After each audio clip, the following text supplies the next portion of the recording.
తప్పులు జరిగినాయి అని కాకుండా నీట్ మీద ఒక సరైన ఎంక్వైరీ జరగాల్సిన టైంలో ఇట్లా వాదోపవాదాలు వాళ్ళ మీద నిందలేయడం వీళ్ళ మీద నిందలేయడం ఏంటి అనేది ఒకటి. రెండోది నీట్ అనేది ఒక ప్రధానమైన ఎగ్జామ్. ఆ ఎగ్జామ్లో డాక్టర్లు మనకి వస్తారు. ఎడ్యుకేషన్ని మనం ఎప్పుడైతే కొంటున్నామో అంటే ఈ పేపర్ లీకేజీల వల్ల ఎవరు సఫర్ అవుతారు, ఏ స్టూడెంట్స్ సఫర్ అవుతారు, ఎవరికి మార్కులు వస్తున్నాయి, ఏ సెంటర్లో మార్కులు వస్తున్నాయి అనే విషయాలు అనే డేటా బయట పెట్టాల్సిన టైంలో దాన్ని వదిలేసి రాజకీయం చేయడం ఎందుకు అనేది ఒక విమర్శ. ఇప్పుడు ఇక్కడ భారతీయ జనతా పార్టీ ఎక్కడ కూడా రాజకీయం చేస్తలేదు.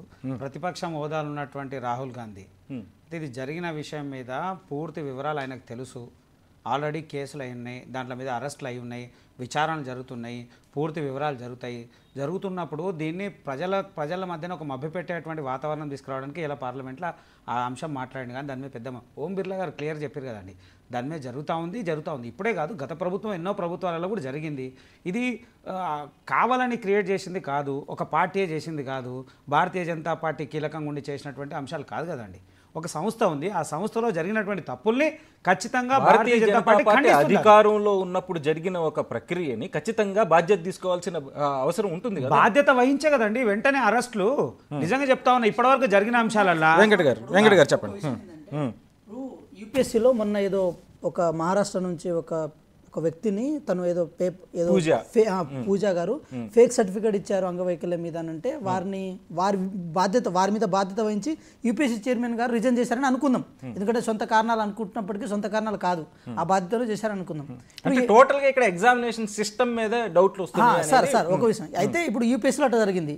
మరి ఎన్టీఏ ఇప్పుడు నీట్ ని కండక్ట్ చేసిన ఎన్టీఏలో కూడా ఎన్ని లెక్కలు ఒక్క వ్యక్తి రాజీనామా చేయలే, ఒక్కళ్ళు కూడా దాన్ని సర్దుబాటు చేసుకునే ప్రయత్నం చేయలే. ధర్మేంద్ర ప్రధాన్ గారు ప్రతిసారి దాన్ని డిఫెన్స్ చేసుకునే ప్రయత్నమే చేస్తున్నారు, గవర్నమెంట్ ప్రొటెక్ట్ చేసుకునే ప్రయత్నం చేస్తున్నారు. కానీ ఇంకేం చేస్తున్నారా అన్న ఒక మాట చెప్తున్నా వినండి. గత ప్రభుత్వాలలో ఇలాంటి చర్యలు కనుక జరిగితే రాజీనామాలు చేసేటోళ్ళు మంత్రుల హోదాలో, కానీ ఇప్పుడు అది జరుగుతుందా? డిఫెన్స్ చేయడమే ప్రమాదిగా పెట్టుకుంటున్నారు. అధికారులు కూడా రాజీనామా చేయని పరిస్థితి ఏర్పడింది. అంటే దానివల్ల ఏమవుతుందంటే సార్, ఎప్పుడైనా సరే మనము ఇప్పుడు మొన్న రైల్వే ఇన్సిడెంట్ జరుగుతున్నప్పుడు వైష్ణవ్ గారు అనే వ్యక్తి కొంచెం చూస్తూ ఉండే, అప్పటి వరకు రైల్వే మినిస్టర్ ఎవరు అనేది కూడా మనకు సరిగ్గా తెలిసేది కాదు. కానీ గత పాలకులు అంటే యూపీఏ గవర్నమెంట్ ఉన్నప్పుడు చాలామంది మంత్రులు ఏది మన రాజీనామా చేసేటోళ్ళు. సో ఇది దేనికి ఇండికేషన్ ఇస్తుంది అంటే భరోసా ఇవ్వడానికి ఇండికేషన్ ఇస్తుంది, బాధ్యతను చెప్పడానికి ఇండికేషన్ ఇస్తుంది. ఇలాంటిది కదా, ఇది కదా మీ ప్రభుత్వం చేయాల్సింది. సో మేమేమంటున్నాం, ఏదో బట్టగాల్సి మీ మీద వేయాలి, మీరు దీంట్లో మీ బీజేపీ పార్టీ వాళ్ళు దీంట్లో ఉన్నారని చెప్పి మేము ఎక్కడ చెప్తలేము. బట్ ఒక బాధ్యతమైన గవర్నమెంట్గా మీరు తీసుకున్న ఏ చర్య కానీ మీరు చెప్పే ఏదైనా సరే అది విద్యార్థులు ఎవరైతే ఉన్నారో ఆల్రెడీ రాసి ఉన్న వాళ్ళు నెక్స్ట్ ఇయర్ ఎగ్జామ్స్ కూడా వాళ్ళు చాలా ధైర్యంగా రాసేటట్టు ఉండాలి. అది ఎక్కడ కనపడతలేదు సార్, ఇదంతా ముసుగులో గుద్దులాట్లెక్క ఉంది. సో ఇది మంచి పద్ధతి కాదని అంటున్నాం మేమైతే. నేను ఇంకో మాట కూడా చెప్పాలి, ఇంకో మాట కూడా చెప్పాలి. మొన్న టీఎస్పీఎస్సీలో ఏదో విషయంలో రెస్పాండ్ అవ్వట్లేదని చెప్పి అంటే ఏది ఇక్కడ బీజేవైఎం నాయకులు గేట్ల దగ్గర పోయారు. అంతకుముందు ఒకసారి బీఆర్ఎస్ పార్టీ హయాం ఉన్నప్పుడు టీఎస్పీఎస్సీ పేపర్ లీకేజ్ జరిగినప్పుడు మొత్తం టీఎస్పీఎస్సీ బోర్డునే కిందికి చేసేశారు. మరి నీట్ పేపర్ లీక్ కూడా జరిగింది కదా, మరి ఎన్టీఏ బోర్డును కూడా మీరు అట్లే కూలగొడతారు. మరి అంటే మేమేమంటున్నాం అంటే రాజకీయాన్ని వీళ్ళు కేవలం ప్రతి విషయంలో రాజకీయం చేయడంలో పాత్రగా దీన్ని తీసుకెళ్లారు, అది కరెక్ట్ కాదంటున్నాం. మీరు అన్నదానికి ఒక సవరణ చెప్తా. మీరేమన్నారు, బాధ్యత వహించి రాజీనామా చేస్తుండే గతంలో. సరే అది కాంగ్రెస్ పార్టీ జోలికి వెళ్ళను కానీ ప్రభుత్వం ఏం చేస్తుంది అనేది ఇప్పుడు ప్రధానమైన క్వశ్చన్. ఎప్పుడైతే అభియోగం వచ్చిందో, అభియోగం వచ్చిన తర్వాత 19 రోజులు పెద్ద కాలయాపన కూడా జరగలేదు. 19 రోజుల లోపల విచారణ స్టార్ట్ అయ్యి అరెస్టులు చేసినటువంటి దాఖలాలు ఇప్పటి వరకు ఇన్ని సంవత్సరాల హిస్టరీలో ఎక్కడం జరిగిందా? ఒక ఇంత పెద్ద చర్చ అన్నప్పుడు పిల్లల భవిష్యత్తు, దేశ భవిష్యత్తు ఇంత పెద్ద ఎత్తున జరిగింది అన్నప్పుడు వెంటనే స్పందించినటువంటి భారతీయ జనతా పార్టీ 19వ రోజు మీరు కావాలంటే పూర్తి విచారణ 19వ రోజు జరిగి అరెస్టులు ఇంత తొందర 6 మంది అరెస్ట్ అయ్యారండి. అరే అంతకన్నా ఇంకేం కావాలి? ఎన్టీఏ నుంచి అక్కడ ఎలాంటి మార్పు లేదు, దానికి ఎవరూ బాధ్యత తీసుకోలేదు. అంటే ఈ ఎగ్జామ్ కండక్ట్ చేసింది ఎవరు? అంటే ఒక సంస్థ క్రియేట్ చేసి, అది ఒక భారత ప్రభుత్వం నుంచి ఉన్నటువంటి ఒక సంస్థ చేసినటువంటి దాంట్లో పొరపాట్ల నైతిక బాధ్యత వహిస్తూ వెంటనే విచారణ స్టార్ట్ చేసింది కండి. దాంట్లో అవసరం లేదు కదా. ఎగ్జామ్ సిస్టమే కొలాప్స్ అయినప్పుడు దానికి ఎవరో ఒకళ్ళు బాధ్యత తీసుకోవాలి కదా అనేది ప్రధానమైన క్వశ్చన్. అట్లా అనుకుంటే ఇది ఒకటే కాదండి, భారతదేశంలో విద్యా వ్యవస్థ చాలా మార్పులు చేసేది ఉంది. ఆ మార్పులు విధి విధానాలు అనుకుంటారు, అది మార్పు కిందకి రాదు. అది ఏం మార్పు? మీరు మార్పులు చేయడం అంటే ఇది మనం యూపీఎస్సీ సిలబస్ గురించి మాట్లాడట్లేదు, ఓన్లీ ఎగ్జామినేషన్ సిస్టమ్ గురించి. సార్ ఒక మాట చెప్తున్నాం సార్, నేషనల్ ఎడ్యుకేషన్ పాలసీ తీసుకొచ్చారు. నేషనల్ ఎడ్యుకేషన్ పాలసీ తీసుకొచ్చినప్పుడు దాంట్లో లౌకిక పదం తీసేస్తున్నావు, లేకపోతే సోషలిజం పదం తీసేస్తున్నావు, మార్పు కిందకి రాదు సార్.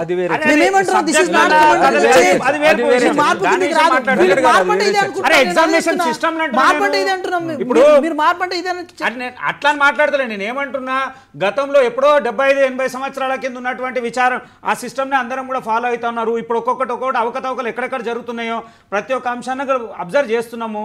ఖచ్చితంగా భారతీయ జనతా పార్టీ సీరియస్ ఉంది. జయరామ్ గారు ఒక్కసారి అంటే ఈ మొత్తం నీట్, ఓకే జయరామ్ గారి కనెక్షన్ కట్ అయినట్టుంది.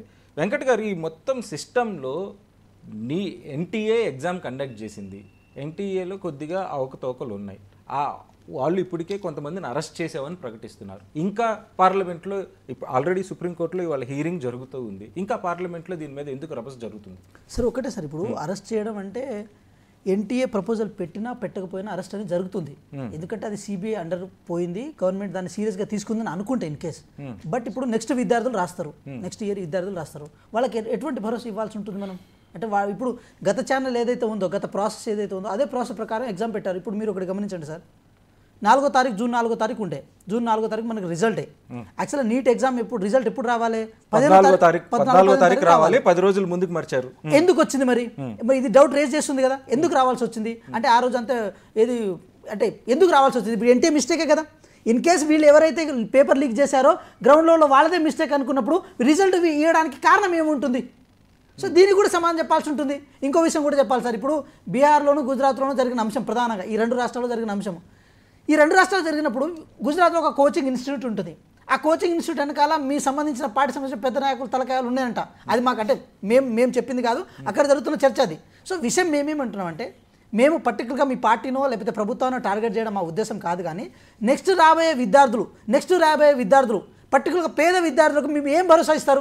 సరే రిచ్ పీపుల్స్ అయితే ఎట్లాగో మీ పేపర్లు కొంటున్నారు, పేపర్లు బయట లీక్ చేసుకుంటున్నారు, కానీ పూర్ పీపుల్ చేసుకోలేరు కదా సార్.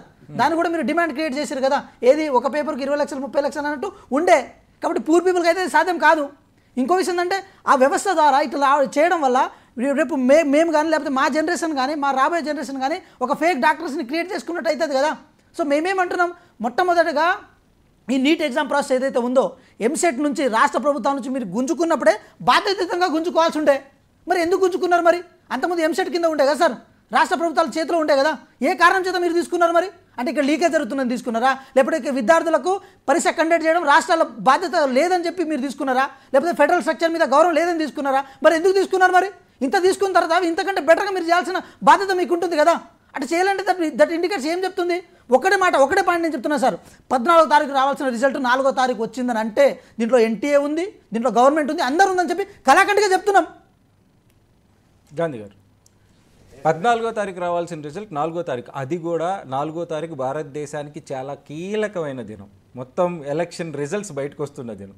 అది సడీ చప్పుడు లేకుండా నీట్ రిజల్ట్ని బయట పెట్టడం వెనుక ఆంతర్యం ఏంటి? అది చల్లి చప్పుడు లేకుండా కాదు, వెబ్సైట్లో ఆల్రెడీ గతంలో అంటే ఒక పెద్ద భారతదేశానికి సంబంధించిన ఒక పెద్ద చర్చ ఇంకో పక్క జరుగుతున్నప్పుడు దాని మీద ఫోకస్ రాదని అర్థం కదా. అయితే దాని మీద కూడా మాట్లాడినప్పుడు రకరకాల అపోహలు మాట్లాడారు. ఒకటే అంశము, 2017 జరిగినటువంటి మార్పులు రాష్ట్రాల వ్యాప్తంగా ఉన్నటువంటి దాన్ని జాతీయ స్థాయిలో తీసుకెళ్ళారు. భారతదేశ వ్యాప్తంగా జరిగే ఒకే అంశం మీద ఒకే ఎగ్జామ్ కండక్ట్ చేయాలనే ఆలోచన తీసుకొచ్చినటువంటి అంశము. దాంట్లో కొంత మార్పులు ఎట్లా జరిగినాయి, ఏం జరిగినాయో చేస్తుంది. కానీ భారతీయ జనతా పార్టీ జరిగినటువంటి తప్పుని ఎక్కడ కూడా ఖండించినటువంటి దాఖలాలు లేదు. క్లియర్గా చెప్పినాం, జరిగిన తప్పుని ప్రతి ఒక్కరిపైన ఎవరైతే దోషులు ఉంటారో వాళ్ళు శిక్షార్హులు అన్నాము, వెంటనే ఇచ్చేసినటువంటి దాఖలాలు ఉన్నాయి. ప్రధానమంత్రి స్థాయిలో ఉంటే నరేంద్ర మోడీ గారు, అమిత్ షా కూడా అన్నారు. మళ్ళీ వీళ్ళకి ఏం నొప్పేమో నాకు అర్థం కాదు. మేము స్పందించకపోతే లక్షల మంది విద్యార్థుల భవిష్యత్తు దాని మీద ఆధారపడి ఉన్నప్పుడు దాన్ని ఎందుకు ఇంత నిర్లక్ష్యంగా వ్యవహరిస్తున్నారు? దాన్ని మొత్తాన్ని క్యాన్సిల్ చేసి మళ్ళీ రీ ఎగ్జామ్కి వెళ్తారా, లేకపోతే ఏదో ఒక సరైన సమాధానం ఈ 24 లక్షల మందికి ఇవ్వాలి కదా అనేది ఒక చర్చ. అయితే ఇప్పుడు ఇక్కడ 24 లక్షల మంది విద్యార్థుల భవిష్యత్తు అంధకారంలోకి తీసుకుపోయేటువంటి ప్రయత్నం చేయొద్దని క్లియర్గా రెడీ ఉన్నాము. జరిగినటువంటి అవకతవకలు ఎవరెవరు ఇన్వాల్వ్మెంట్ ఉన్నారు, ఎక్కడెక్కడ పరీక్షా పత్రాలు, వాళ్ళకి సంబంధించిన పూర్తి వివరాలు మనకే వెబ్సైట్లో కూడా వచ్చినాయి కదా. ఎవరెవరు ఎక్కడెక్కడ వచ్చినాయి, ఎన్ని మార్కులు వచ్చినాయి, ఏ రాష్ట్రాల వారికి ఎన్ని వచ్చినాయి, అన్ని కేంద్రం డైరెక్ట్ ఆల్రెడీ కోర్టుకు కూడా సబ్మిట్ చేసింది కదా. ఇది ఒకటే చెప్తా ఉన్నాము, ఎవరైతే పరీక్షా పత్ర లీకేజ్లో ఇన్వాల్వ్ అయిపోయి పాస్ అయ్యారో వాళ్ళు ఖచ్చితంగా శిక్షార్హులు అనేటువంటి అంశాన్ని క్లియర్ తీసుకొచ్చినాము. అందుకోసమే కదా 1300 మంది 1300 జయరామ్ గారు